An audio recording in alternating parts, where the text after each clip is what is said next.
Cara apa? Taat kepada Allah. Taat kepada Allah. Adakah cara lain? Nggak ada. Satu-satunya cara taat kepada Allah. Yang antum tahu bahwa itu wajib, laksanakan. Yang antum tahu bahwa itu haram, jauhi. Jangan pernah dekat. Jadi antum jauh dari zina, jauh dari khamar, jauh dari judi, jauh dari hal-hal yang haram. Betul-betul jauh. Setelah itu antum tambah yang tidak wajib. Qobliyah ba'diyah, sholat tahajud, puasa Senin Kamis, puasa Daud, baca Al-Quran, zikir, wirid, dan seterusnya dan seterusnya. Seandainya antum mencukupkan diri dengan yang wajib-wajib, jauh dari hal yang haram, itu pun sudah cukup. Jika antum tambah, itu lebih baik. Dan nanti Allah akan berikan surga dunia itu. Ya, jangan buru-buru. Baru taubat 3 bulan, baru menjadi orang baik 10 bulan, tiba-tiba ingin mendapatkan kenikmatan saat sholat, saat zikir, saat baca Al-Quran. Ya tentu buru-buru. Ya, berbelasan tahun, puluhan tahun. Berapa banyak orang-orang tua kita sudah puluhan tahun tidak merasakan kenikmatan itu. Ya, terserah Allah. Ya. Bisa juga ada yang salah, mungkin ibadahnya penuh dengan bid'ah, ketaatannya tercampur dengan syubhat maksiat. Wallahu a'lam.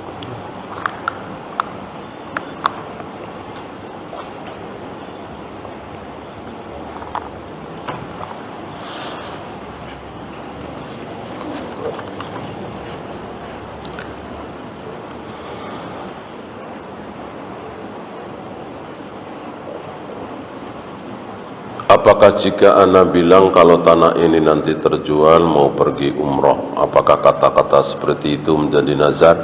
Bisa nazar, bisa tidak.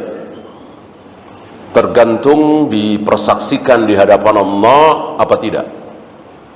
Kalau dengan mengatakan ya Allah saksikan, aku bernazar jika tanah ini terjual saya akan pergi umroh, ya nazar. Ya. Tapi sekedar keinginan nanti kalau laku mau umrah, beda antara nazar dengan sekedar niat. Bolehkah kita bermuamalah kepada pendukung LGBT? Kalau kita tahu ya jangan, ya rugi kita. Ya saya kira sebagai orang yang waras normal nggak mau ya kalau kita tahu. Tapi kan kebanyakan kita tidak tahu. Kalau tahu misalnya ada warung ini pendukung LGBT, mau nggak antum beli di warung itu? Ya saya kira nggak mau, ya kan? Yang normal, yang waras nggak mau, kecuali dia nggak normal, sesama LGBT. Ya. Bolehkah istri safar tanpa suami ke kota di mana ada adik laki-laki bapaknya dan adik kandung laki-lakinya? Adik laki-laki bapak, berarti paman kan? Paman mahram boleh. Ya. Yang mahram suami kan bukan mahram ya. Yang mahram adalah ayah, kakek, terus ke atas. Atau dengan kata lain anaknya dia ya, anak laki-laki. Mahram kan harus laki-laki. Mahram dari seorang wanita kan harus laki-laki. Anak laki-laki, cucu laki-laki, cicit laki-laki, terus ke bawah. Yang nyamping saudara, yang nyamping saudara, abang atau adik laki-laki. Kemudian ke atas, kemudian nyamping paman, saudara laki-laki ayah, saudara laki-laki ibu, mahram. Kalau wali tidak, wali mahram tidak otomatis wali. Saudara laki-laki ayah boleh jadi wali. Saudara laki-laki ibu boleh? Tidak boleh. Tidak boleh.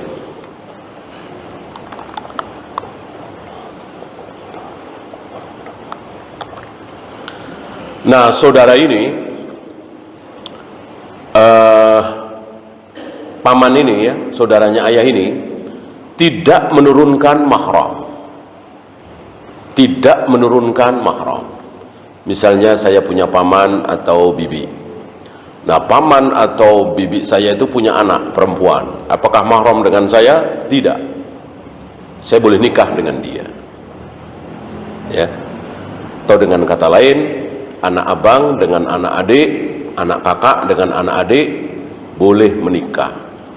Bukan mahram.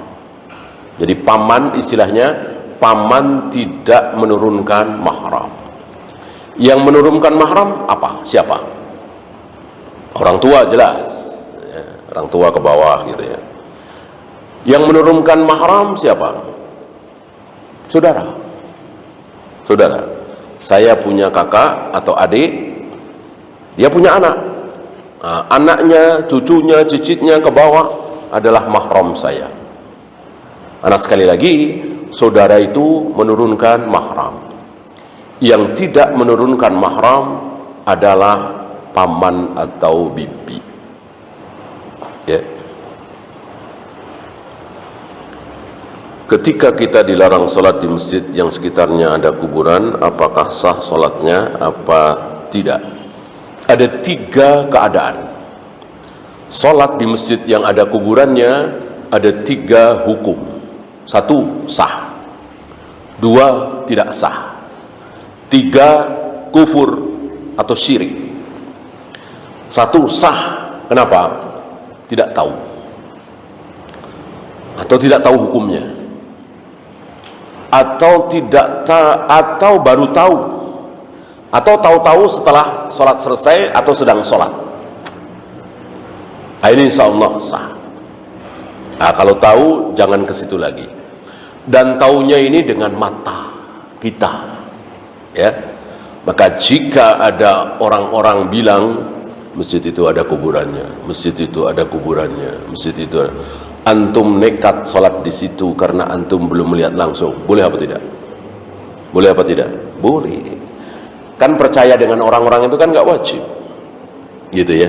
Kecuali antum melihat dengan kepala sendiri, mata kepala sendiri, ya nggak boleh nekat sholat di situ. Ya. Nah, nekat terancam tidak sah karena bermaksiat kepada Allah. Kan? Yang ketiga, syirik, kufur. Apa? Sengaja nyari-nyari masjid yang ada kuburannya. Justru tujuannya situ. Ya. Justru seolah kuburan itu jadi tujuan. Ini syirik, ini kufur. Ya. Bagaimana memahami dalil wanita sebagai pemutus sholat jika tidak pakai sutroh? Sementara Rasulullah pernah sholat dengan menghadap ke arah Aisyah yang sedang tidur.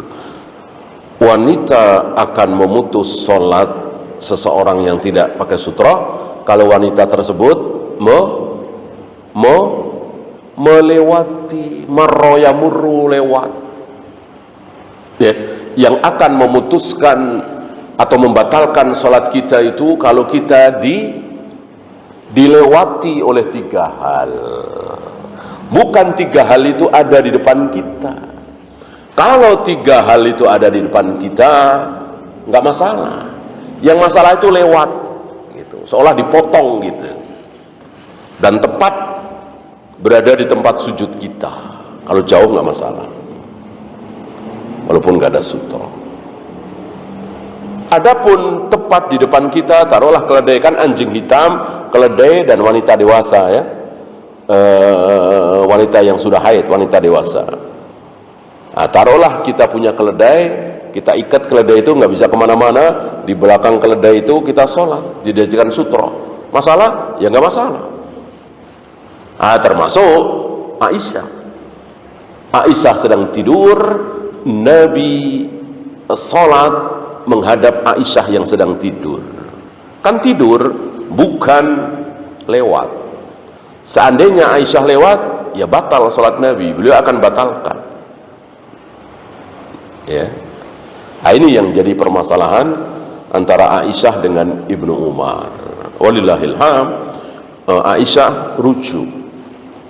Aisyah rujuk. Artinya para sahabat meyakini bahwa betul-betul solat seseorang itu batal kalau dilewati 3 hari. Sekali lagi, dilewati. Wallahu a'lam. Ada lagi? Habis? Kalau habis kita akhiri. Subhanakallahumma bihamdika asyhadu an la ilaha illa anta astaghfiruka wa atubu ilaik. Assalamualaikum warahmatullahi wabarakatuh.